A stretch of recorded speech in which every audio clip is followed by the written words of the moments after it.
Hashtag Imagina nacer con el apellido más poderoso del siglo XX. Imagina que tu cuna vale más que el patrimonio de países enteros, que tu nombre abre puertas en cada capital del mundo, que los periódicos publican tu foto antes de que puedas caminar. Ahora imagina que todo ese oro, toda esa gloria, todo ese poder, viene acompañado de una sombra que nunca se va.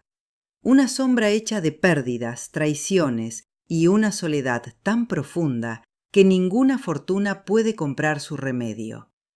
Esa es la historia de Athina Onassis. No la historia que los medios contaron a medias, la historia real.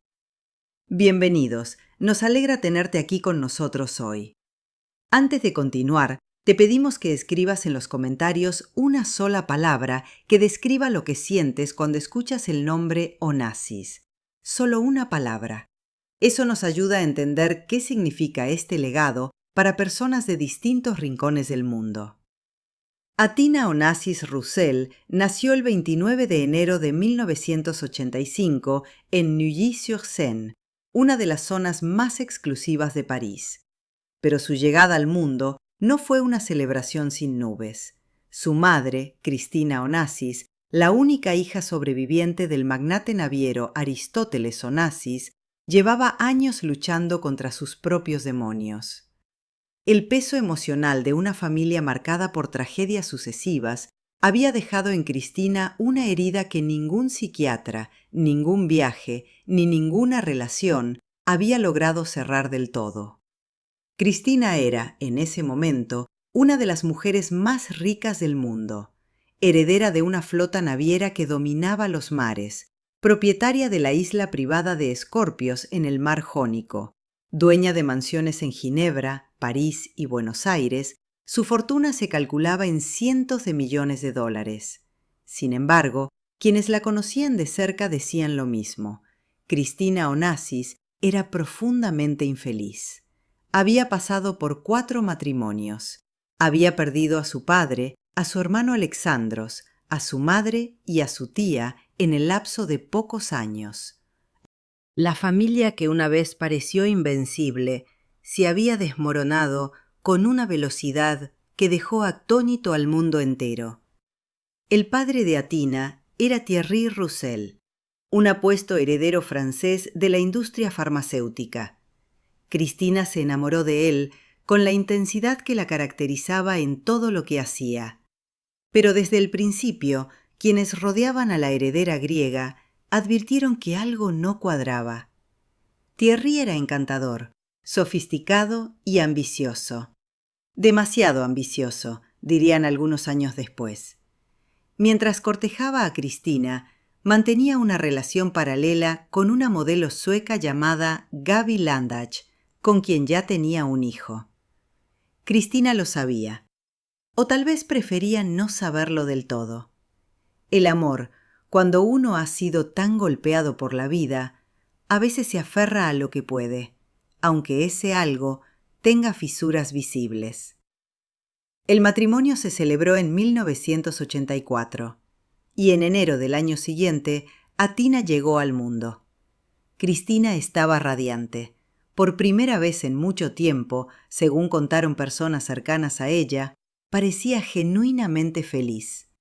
Tenía una razón para todo, una razón para levantarse, para cuidarse, para seguir adelante.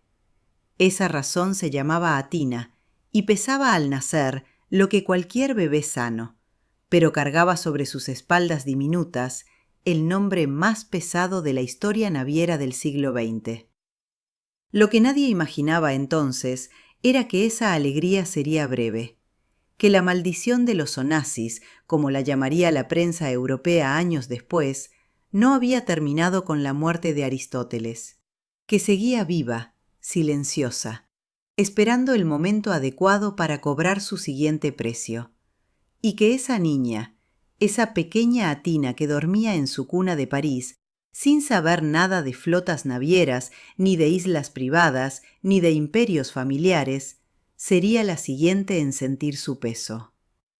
La historia que vamos a contar juntos no es solo la historia de una herencia.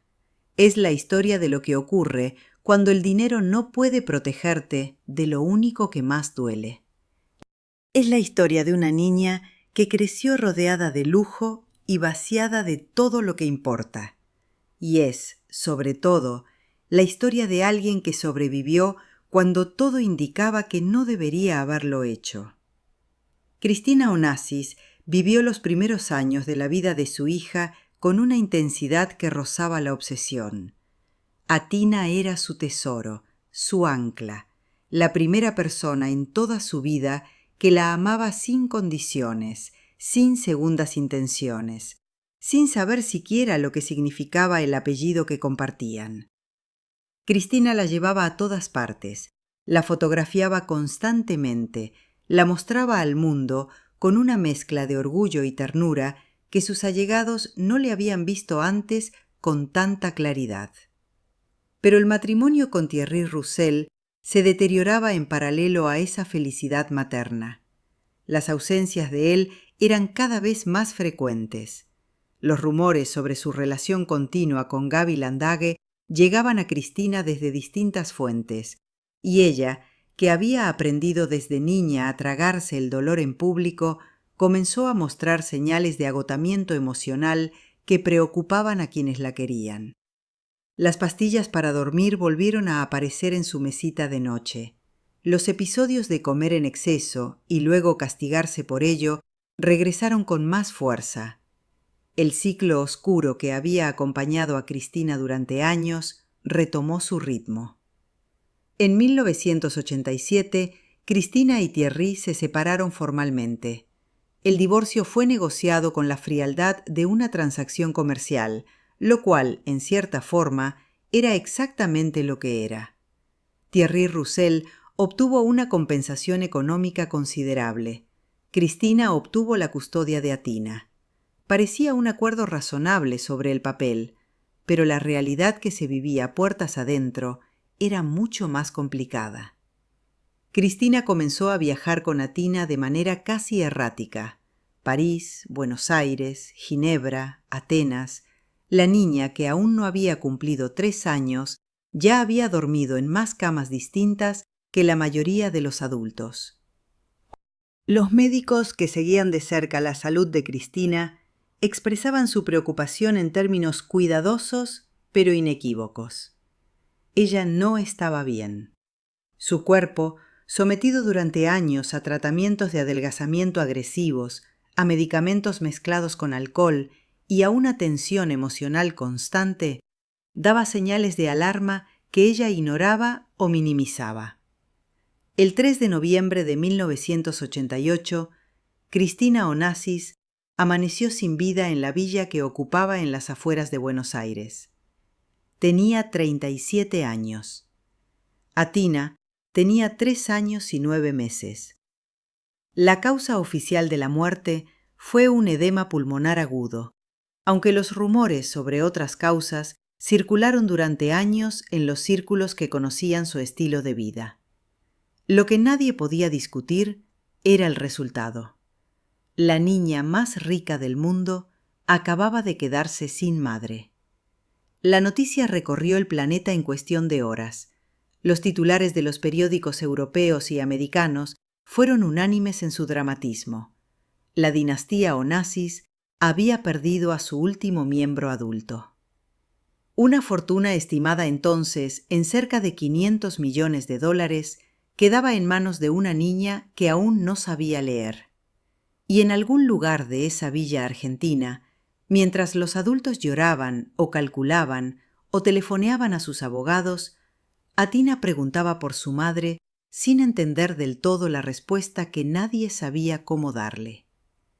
La custodia de la niña fue el primer campo de batalla de lo que prometía ser una guerra larga y despiadada. Por un lado, la familia griega de los Onassis, representada principalmente por los primos de Cristina, reclamaba un papel en la crianza de la heredera. Por otro lado, Thierry Roussel, el padre biológico que había abandonado el matrimonio, pero nunca había renunciado formalmente a sus derechos, se presentó dispuesto a asumir la tutela. Los tribunales suizos, donde Cristina había establecido su residencia fiscal, tendrían que decidir el futuro de una niña que en ese momento lloraba, sin entender por qué su mundo entero había cambiado de golpe en una sola mañana de noviembre.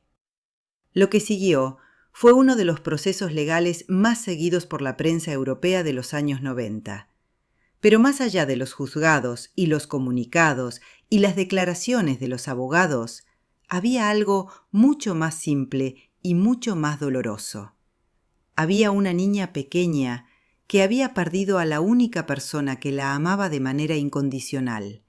Y esa pérdida, esa ausencia fundamental, en los años en que una persona empieza a construir su identidad, marcaría a Athina Onassis de una forma que ningún terapeuta, ningún tutor y ninguna cantidad de dinero lograría borrar del todo.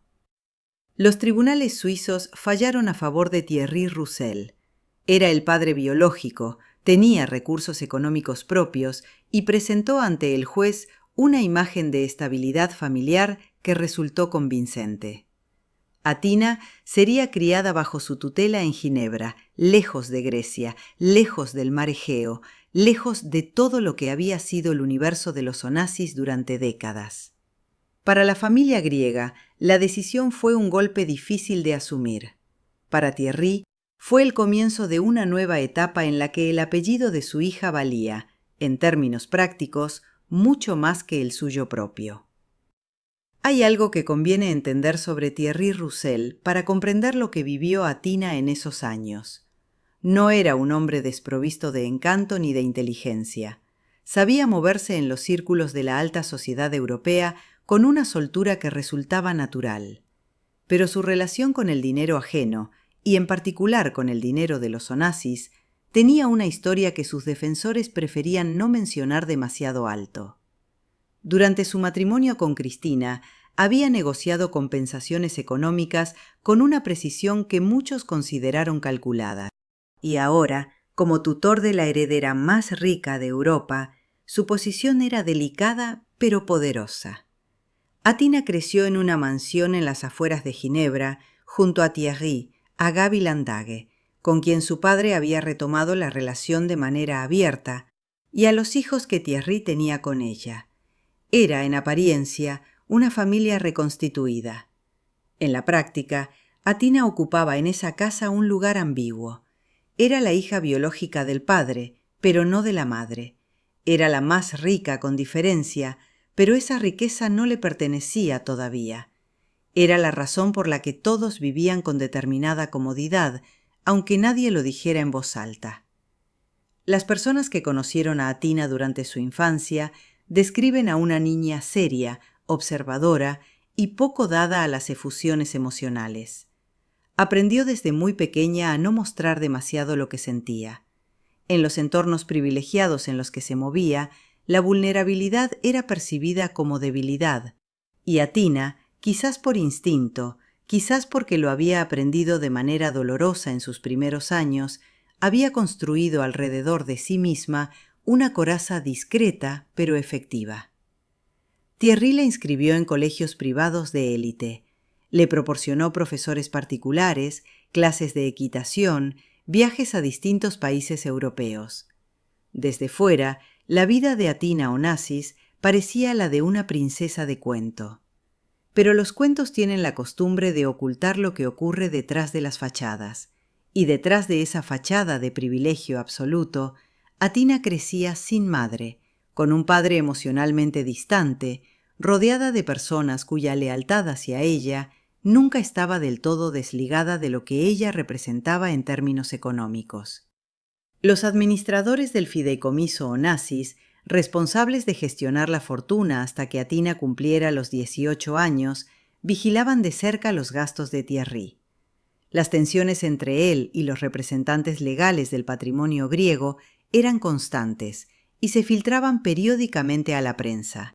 Se hablaba de gastos no justificados, de decisiones sobre la fortuna tomadas de manera unilateral, de una gestión que beneficiaba más al entorno inmediato de Thierry que a los intereses a largo plazo de la heredera. Thierry lo negaba todo, con la misma soltura con que había presentado ante el juez su imagen de padre responsable. Mientras tanto, Athina seguía creciendo, seguía aprendiendo, seguía observando. Y en algún lugar, dentro de esa niña que montaba a caballo con una destreza que ya llamaba la atención de los entrenadores profesionales, se iba formando algo que nadie había previsto en los cálculos de los abogados ni en las estrategias de los administradores del patrimonio. Se iba formando una voluntad propia, una determinación silenciosa pero firme. La determinación de alguien que ha comprendido desde muy temprano que en el mundo en que vive, confiar demasiado en los demás tiene un precio que ella ya conocía mejor que nadie. Cuando Athina cumplió 18 años, en enero de 2003, el mundo de las finanzas europeas contuvo el aliento. Era el momento que todos habían estado esperando, calculando y en algunos casos temiendo. La heredera más famosa del continente pasaba a controlar formalmente una fortuna que los analistas estimaban en cerca de $2.000 millones, distribuida entre propiedades, inversiones, la isla de Escorpios y participaciones en distintos negocios heredados del imperio que Aristóteles Onassis había construido desde cero décadas atrás. Pero el dinero nunca llega solo. Llega acompañado de abogados, de asesores, de personas que de repente multiplican su afecto y su disponibilidad de manera llamativa. Y llega acompañado de decisiones que nadie puede tomar por ti, aunque muchos estén dispuestos a intentarlo. Athina lo descubrió con una rapidez que habría aplastado a alguien menos templado. Desde el momento en que firmó los primeros documentos que la convertían en la titular legal de su herencia, el número de personas que querían hablar con ella, reunirse con ella, proponerle negocios o simplemente estar en la misma habitación que ella, se multiplicó de manera exponencial. Thierry Roussel, que había administrado el patrimonio durante los años de minoría de edad de su hija, se encontró de pronto en una posición muy diferente. Ya no era el tutor con autoridad legal sobre la fortuna, era el padre de la dueña, y esa distinción, aunque pudiera parecer sutil en términos afectivos, era enorme en términos prácticos. Las auditorías que siguieron a la transferencia del control patrimonial revelaron irregularidades que los representantes legales de Athina describieron con una terminología jurídica cuidadosa pero inequívoca. Dinero gestionado de manera que beneficiaba los negocios propios de Thierry. Decisiones de inversión cuestionables. Gastos difíciles de justificar ante los registros contables del fideicomiso. Athina no habló en público sobre esos hallazgos.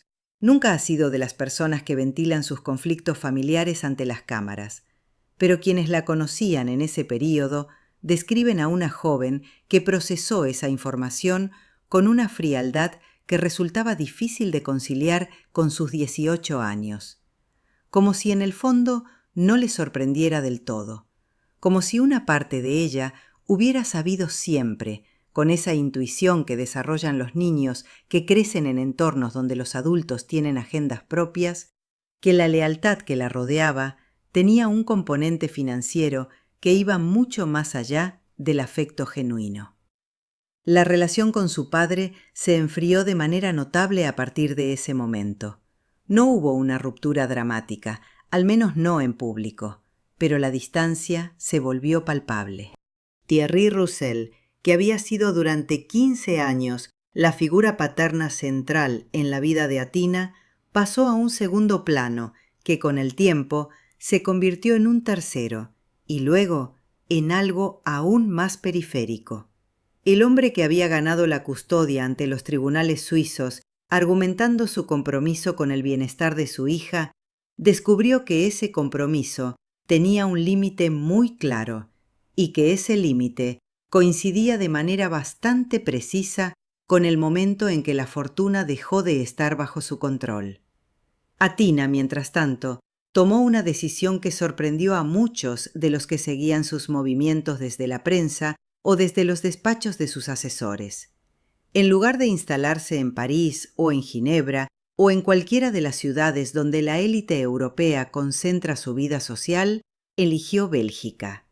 Se estableció en los alrededores de Bruselas, cerca de los centros ecuestres donde podía entrenar con seriedad la disciplina que había ocupado el centro de su vida durante años.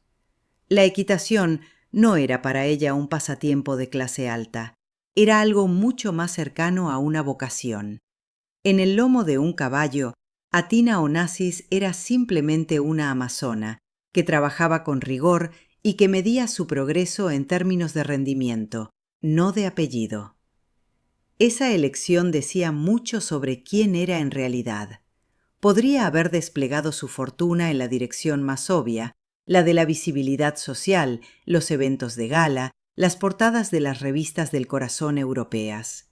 En cambio, eligió el esfuerzo físico, la disciplina y un entorno donde lo que importaba era lo que podías hacer, no quién eras. Era, a su manera, una declaración de intenciones, y era también, aunque nadie lo sabía aún, el escenario donde iba a conocer al hombre que cambiaría su vida de una manera que ni los peores augurios de la prensa sensacionalista habían logrado anticipar del todo. Fue en los establos de Bélgica donde Athina conoció a Álvaro Alfonso de Miranda Neto, conocido en el mundo ecuestre simplemente como Doda. Era brasileño, 10 años mayor que ella, y tenía una reputación en los circuitos internacionales de salto ecuestre que lo precedía con autoridad. Alto, seguro de sí mismo, con esa soltura particular de los hombres que han pasado la mayor parte de su vida compitiendo ante públicos exigentes. Doda representaba exactamente el tipo de figura que podía resultar magnética para una joven que había crecido rodeada de adultos con máscaras. Porque Doda, al menos en apariencia, no necesitaba nada de ella. Tenía su propia carrera, sus propios patrocinadores, su propio nombre en el mundo, que a los dos les importaba. No era un heredero sin rumbo, ni un empresario en busca de capital. Era un competidor de élite que se movía en el mismo universo que Athina por méritos propios. Esa percepción, real o construida con habilidad, fue probablemente lo que abrió una puerta que Athina mantenía cerrada con mucho cuidado desde hacía años. Se casaron en diciembre de 2005, en una ceremonia celebrada en Brasil que reunió a invitados de varios continentes y que la prensa cubrió con el entusiasmo que reserva para los eventos que combinan dinero, belleza y apellidos reconocibles. Athina tenía 20 años. Sonreía en las fotografías con una expresión que sus conocidos describieron como genuina, lo cual era notable viniendo de alguien que había aprendido desde pequeña a controlar lo que mostraba en público. Por primera vez en mucho tiempo, parecía que la heredera más solitaria de Europa había encontrado algo sólido a lo que aferrarse. Se instalaron en Brasil, en una propiedad ecuestre en el estado de Sao Paulo, donde Doda tenía su base de entrenamiento. Athina se integró en la vida del circuito con una seriedad que impresionó incluso a los más escépticos. No era la millonaria jugando a ser amazona. Entrenaba durante horas, competía con regularidad y acumulaba resultados que justificaban su presencia en las competiciones de alto nivel sin necesidad de apelar a su apellido. En ese período, algunos periodistas especializados en deporte ecuestre escribieron sobre ella sin mencionar a Onassis, ni a Aristóteles, ni a la isla de Escorpios. Escribieron sobre su técnica, sobre su conexión con los caballos, sobre su progreso como atleta. Para Athina, esos artículos valían más que cualquier cobertura de revista de lujo. Pero el matrimonio, que desde fuera parecía la historia de redención que todos querían ver, tenía sus propias tensiones internas. Doda era ambicioso en su carrera y esa ambición requería recursos que en el mundo del salto ecuestre de élite son considerables. Los caballos de competición de primer nivel cuestan fortunas. Los establos, los veterinarios, los entrenadores, los viajes a los circuitos internacionales, todo suma con una velocidad que hace palidecer a cualquier presupuesto que no tenga el respaldo, de una herencia de 2.000 millones de dólares. Y el respaldo estaba ahí, al alcance de la mano, en la cuenta de la mujer con quien Doda dormía cada noche. Los administradores del patrimonio Onassis comenzaron a señalar, con la discreción que les era propia, pero con una insistencia que fue aumentando con el tiempo, que los gastos relacionados con la carrera ecuestre de Doda representaban una proporción de los recursos de Athina que merecía una revisión cuidadosa. Athina los escuchaba, tomaba nota y seguía adelante, porque en ese momento todavía creía que lo que tenía con Doda era real. Todavía creía que había encontrado al fin a alguien que la veía a ella y no al número que aparecía en sus estados financieros. Lo que no sabía, o lo que tal vez sabía pero se negaba a aceptar del todo, era que la historia que estaba viviendo tenía demasiados elementos en común con otra historia que conocía muy bien, la de su madre, que también había amado a un hombre encantador y ambicioso, que también había puesto su fortuna y su confianza en manos de alguien cuyas prioridades reales nunca fueron exactamente las que declaraba en voz alta. La maldición de los Onassis, si es que existía algo semejante, no operaba a través de accidentes ni de enfermedades solamente. Operaba también a través de patrones que se repetían con una precisión que resultaba difícil de atribuir solo a la mala suerte. Los años que siguieron al matrimonio fueron, en apariencia, años de estabilidad. Athina y Doda competían juntos, viajaban juntos, aparecían en los mismos eventos ecuestres de Europa y América. Formaban una pareja que el mundo del salto internacional había terminado por aceptar como parte de su paisaje habitual. Pero debajo de esa superficie de normalidad conquistada, algo se iba erosionando con la paciencia silenciosa de las cosas que se rompen desde adentro. El primer frente abierto fue el de la isla de Escorpios, esa pequeña joya del mar Jónico que Aristóteles Onassis había comprado en los años 60 y convertido en el símbolo más reconocible de la opulencia griega moderna, era para Athina algo más que una propiedad. Era el único lugar físico que conectaba su presente con la historia de su familia, el lugar donde estaban enterrados su abuelo y su tío Alexandros, el lugar donde su madre había pasado temporadas que ella misma describía como las más cercanas a la felicidad que había conocido. Mantener Escorpios era extraordinariamente costoso. Una isla privada requiere personal permanente, mantenimiento constante de infraestructuras, embarcaciones, sistemas de comunicación y seguridad. Los gastos anuales para mantenerla en condiciones superaban lo que la mayoría de las personas gana en toda una vida, y los ingresos que generaba eran mínimos, porque Athina se había resistido durante años a convertirla en un resort de lujo o a alquilarla para eventos privados, como le proponían periódicamente distintos operadores turísticos con chequeras abiertas. En 2013, después de años de deliberaciones que ella misma describió como dolorosas, Athina vendió Escorpios.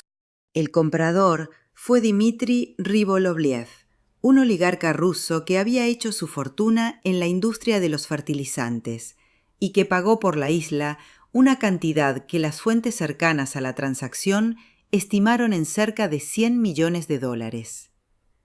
La noticia recorrió los medios griegos con una intensidad que rozaba el duelo nacional. Para muchos griegos, Escorpios no era simplemente una propiedad privada, era un símbolo, y su venta a manos de un multimillonario ruso se vivió como la consumación de algo que había comenzado mucho antes, la disolución definitiva de un legado que en su momento había representado el orgullo de toda una nación. Athina no dio explicaciones públicas detalladas, nunca las daba, pero quienes la conocían en ese período señalaban que la decisión había sido precedida por meses de tensión con Doda sobre la dirección que debía tomar la gestión de su patrimonio. Las diferencias entre ellos no eran solo financieras, eran diferencias sobre qué importaba, sobre dónde vivir, sobre cómo construir una vida que tuviera sentido más allá de los circuitos de competición y los balances patrimoniales. Y esas diferencias, que al principio podían parecer materia de negociación entre dos personas que se amaban, fueron tomando con el tiempo la forma dura e irreversible de las incompatibilidades reales. El divorcio se hizo oficial en 2015, 10 años después de la boda en Brasil, después de una década en la que Athina había intentado, con genuina determinación, construir algo propio dentro del matrimonio. La relación llegó a su fin de la manera en que terminan muchas cosas en la vida de los Onassis, sin grandes escenas públicas, pero con consecuencias que se prolongarían durante años. Doda se quedó con una compensación económica que los medios especializados estimaron en cifras considerables. Athina se quedó con algo más difícil de cuantificar, pero igualmente real: la confirmación de que el patrón que había destruido a su madre seguía operando en su propia vida con una fidelidad que helaba el ánimo. Tenía 30 años. Había perdido a su madre antes de poder recordarla. Había descubierto que su padre había gestionado su herencia con un criterio que priorizaba sus propios intereses. Había visto cómo el matrimonio en el que había depositado su confianza se disolvía dejando una estela de pérdidas económicas y emocionales. Y había tenido que desprenderse de la isla que era su único vínculo tangible con la historia de su familia. Cualquier otra persona en ese punto podría haber optado por el retiro, por la invisibilidad, por el tipo de vida discreta que el dinero hace posible cuando uno ya no tiene fuerzas para seguir luchando contra nada. Pero Athina Onassis no era cualquier persona, y su historia, lejos de haber llegado a su punto más oscuro, estaba a punto de adentrarse en un territorio aún más complejo. Después del divorcio, Athina desapareció del radar mediático durante un tiempo que a la prensa le resultó desconcertante. No hubo declaraciones, no hubo apariciones en eventos sociales, no hubo fotografías filtradas desde propiedades de lujo. Para una figura que había sido seguida por los medios europeos desde su nacimiento, esa ausencia resultaba casi más llamativa que cualquier escándalo que hubiera podido protagonizar. Lo que sí se sabía era que seguía montando. Los caballos habían sido el único elemento constante en una vida marcada por las interrupciones y las pérdidas, y Athina no estaba dispuesta a renunciar a esa constancia. Se instaló durante un período en Suiza, cerca de los mismos paisajes donde había pasado parte de su infancia bajo la tutela de Thierry, pero esta vez sin tutores ni administradores ni figuras paternas con agendas propias. Por primera vez en su vida, era completamente libre de tomar sus propias decisiones, sin rendir cuentas a nadie. Esa libertad, que en teoría debería haber sido liberadora, resultó ser su propio tipo de desafío. Athina había pasado toda su vida siendo definida por las personas que la rodeaban. Primero fue la hija de Cristina, luego fue la pupila de Thierry, luego fue la esposa de Doda.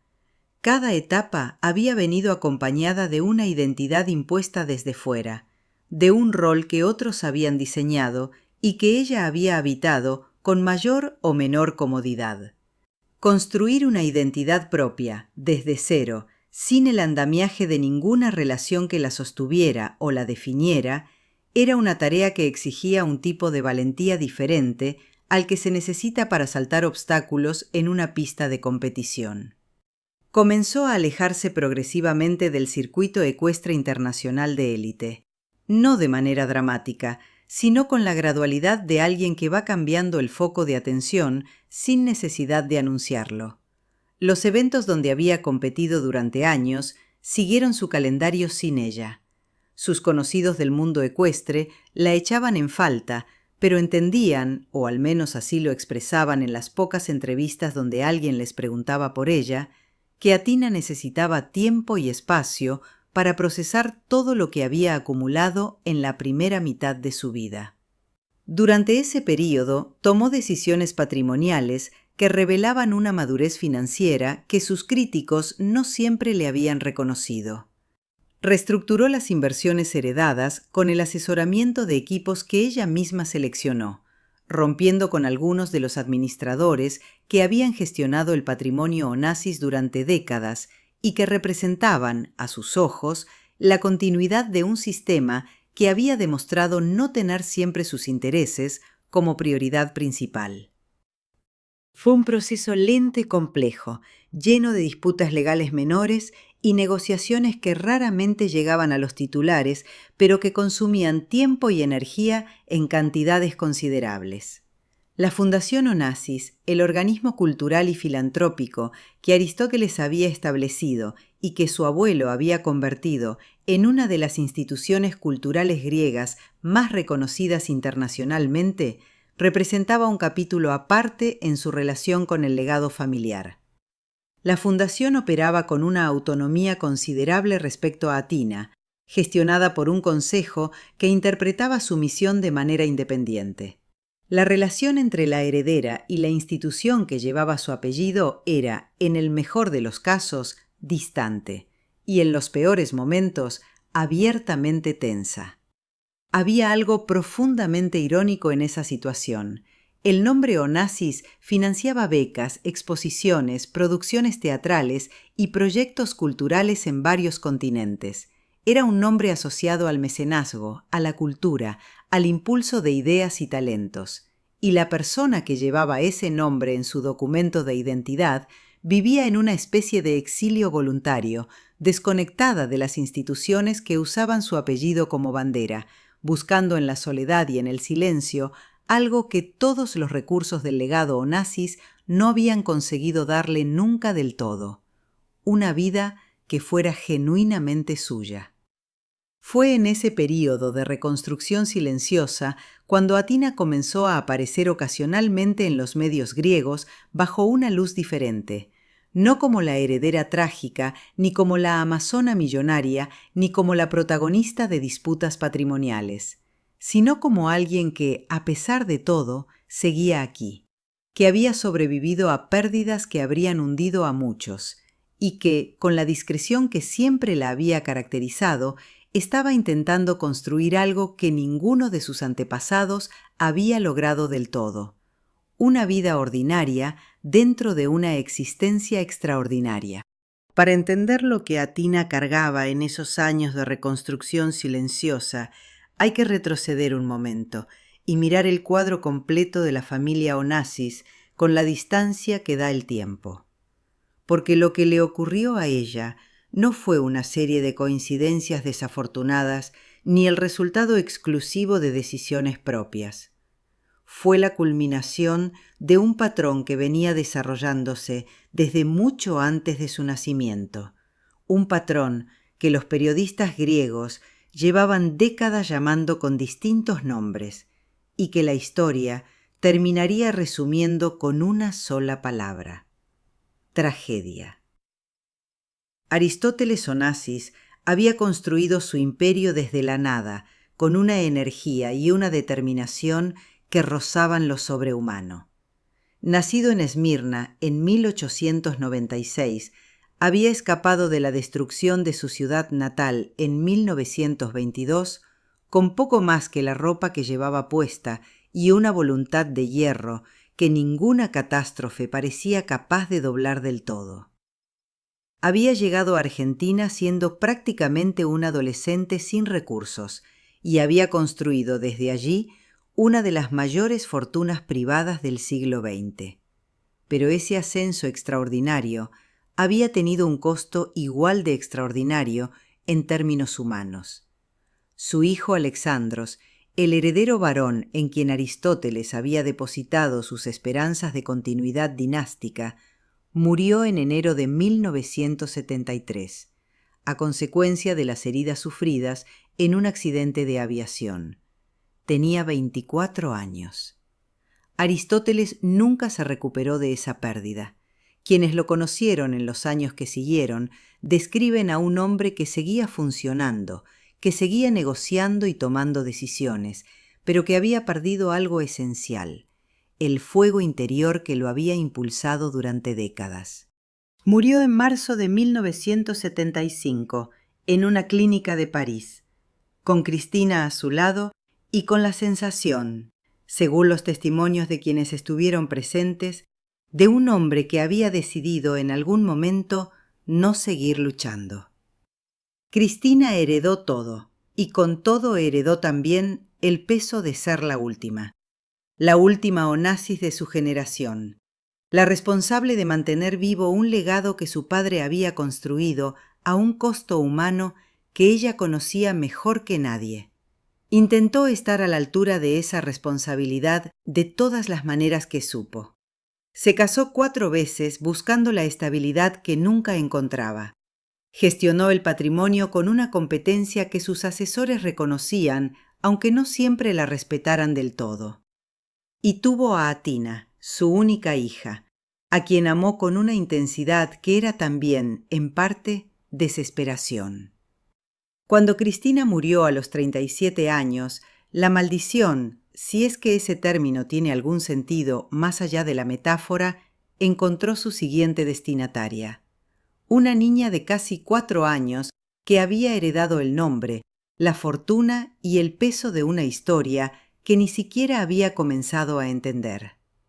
Atina creció sabiendo que su abuelo había muerto destrozado por la pérdida de su hijo, que su tío había muerto joven en un accidente, que su madre había muerto sola en Buenos Aires antes de cumplir 40 años, que su bisabuela, su tía abuela, personas de las que apenas tenía recuerdos, pero de las que había escuchado historias, habían abandonado este mundo de maneras que sumaban una lista demasiado larga para atribuirla solo al azar. Esa acumulación de pérdidas no es un elemento decorativo en la historia de Atina, es su eje central, porque explica algo que de otro modo resulta difícil de comprender desde fuera. ¿Por qué una mujer joven, inteligente, con recursos ilimitados y con la libertad que da no depender de nadie económicamente, eligió durante años vivir en una especie de retiro voluntario en lugar de desplegar su vida con la visibilidad que su posición hacía posible? No era timidez, no era exceso de modestia, era en cierta forma prudencia. La prudencia de alguien que ha aprendido a través de ejemplos muy concretos y muy dolorosos que la exposición tiene un precio, que la confianza mal depositada destruye y que el mundo que rodea a una fortuna de ese tamaño raramente tiene como prioridad el bienestar de la persona que la posee. Pero la prudencia llevada al extremo se convierte en aislamiento, y el aislamiento, por muy comprensible que sea su origen, tiene sus propios costos. Atina lo sabía. Lo había visto en su madre, que también se había aislado a su manera, rodeándose de personas que la adulaban, pero no la conocían de verdad. Lo había visto en su abuelo, que en sus últimos años se había convertido en una figura solitaria, a pesar de estar permanentemente rodeado de gente. El apellido Onassis parecía condenar a sus portadores a una soledad específica, la soledad de los que tienen todo excepto lo único que no se compra. Y sin embargo, Atina seguía aquí, seguía tomando decisiones, seguía buscando, con la terquedad silenciosa que la caracterizaba, una forma de vivir que no repitiera los errores que había heredado junto con la fortuna. Esa búsqueda, discreta y constante, era en sí misma una forma de resistencia, una forma de decirle a la historia de su familia que esta vez el final sería diferente. Hay un momento en la vida de ciertas personas en que el peso de lo que han vivido se convierte, paradójicamente, en una forma de claridad. No es una claridad alegre ni fácil. Es la claridad fría y precisa de alguien que ha perdido suficientes ilusiones como para ver las cosas sin el filtro que la esperanza no examinada pone sobre la realidad. Atina llegó a ese punto en algún momento de la segunda mitad de sus 30 años, y quienes la trataron en ese período describen a una mujer diferente a la que había sido antes. Más tranquila, más directa, menos dispuesta a tolerar lo que antes toleraba por inercia o por miedo a la soledad.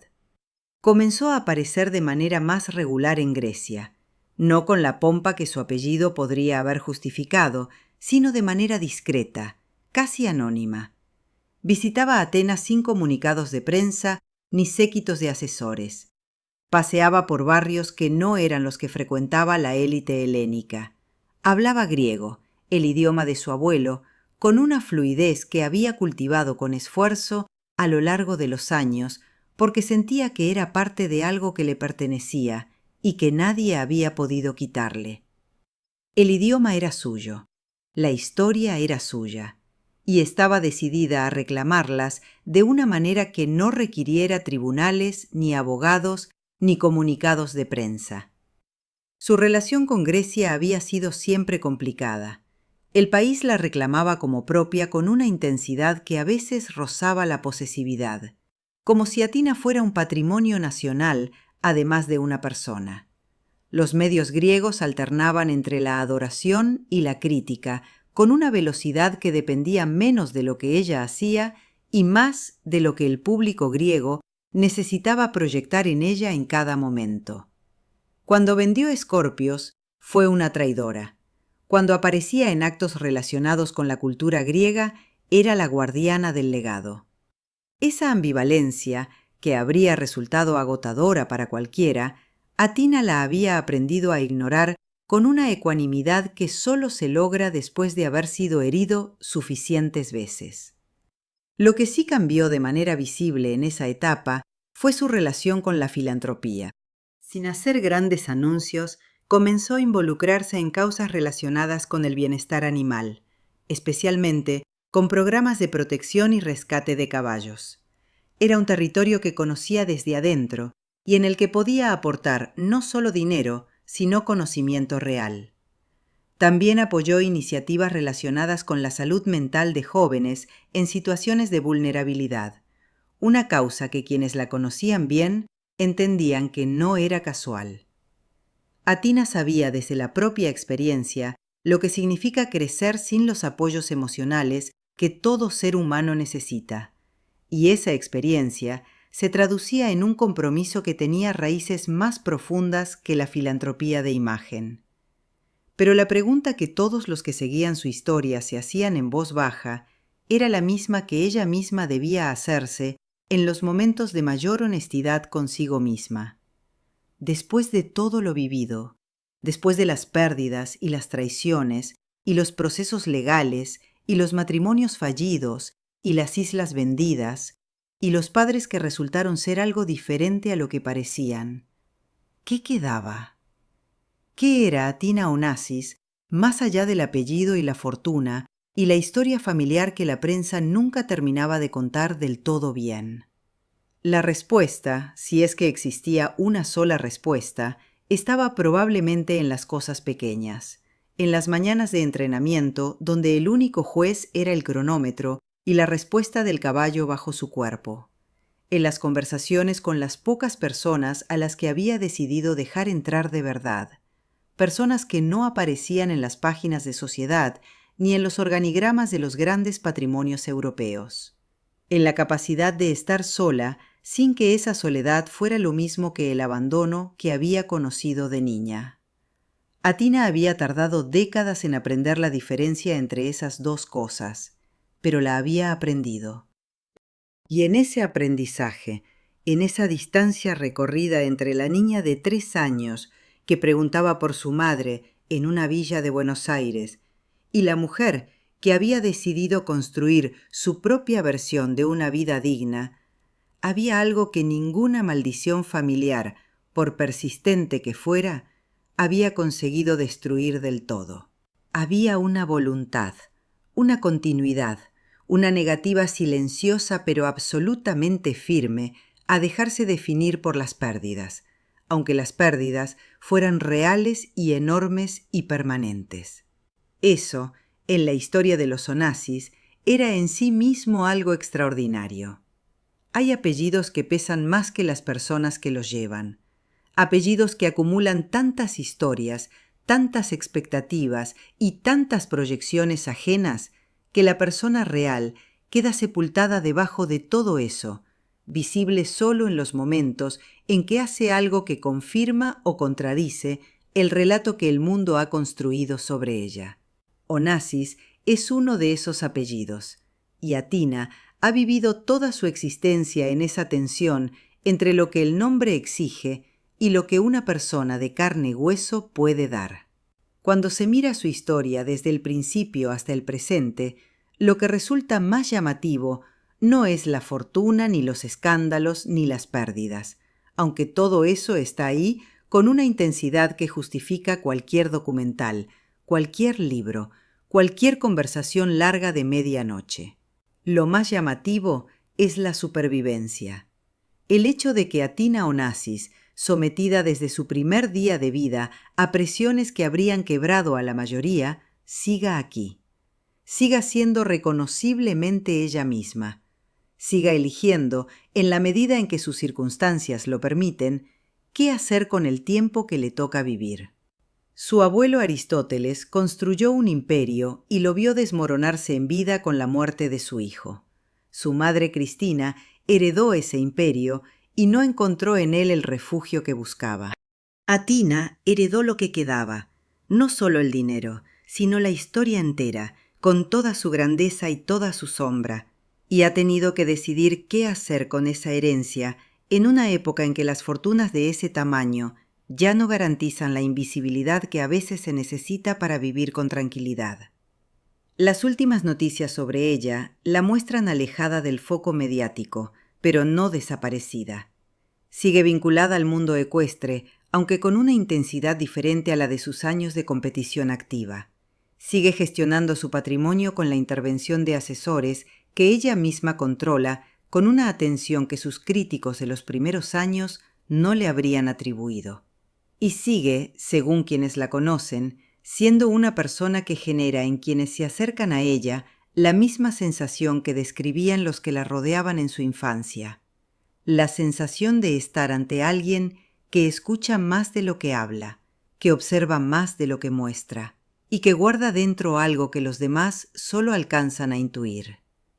No ha tenido hijos, al menos no de manera pública, lo cual significa que la línea directa de los Onassis, esa dinastía que comenzó con un joven griego que escapó de Esmirna con nada y construyó uno de los imperios más reconocibles del siglo XX, se detiene con ella.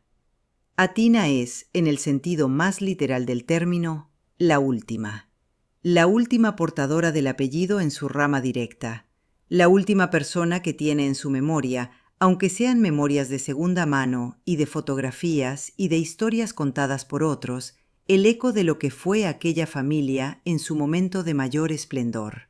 Esa posición, la de ser la última de algo, tiene una soledad particular que no se parece a ninguna otra. No es la soledad del que ha sido abandonado, ni la del que ha elegido el aislamiento. Es la soledad del que mira hacia atrás y ve una fila larga de personas que ya no están, y mira hacia adelante y ve un horizonte que depende enteramente de lo que él mismo decida hacer con lo que le queda. Lo que Athina ha decidido hacer, en la medida en que sus acciones permiten leer una intención, es vivir. No de manera ruidosa ni ejemplar, ni diseñada para satisfacer las expectativas de nadie. Vivir de la manera silenciosa y obstinada de alguien que ha tenido razones más que suficientes para rendirse y ha elegido no hacerlo.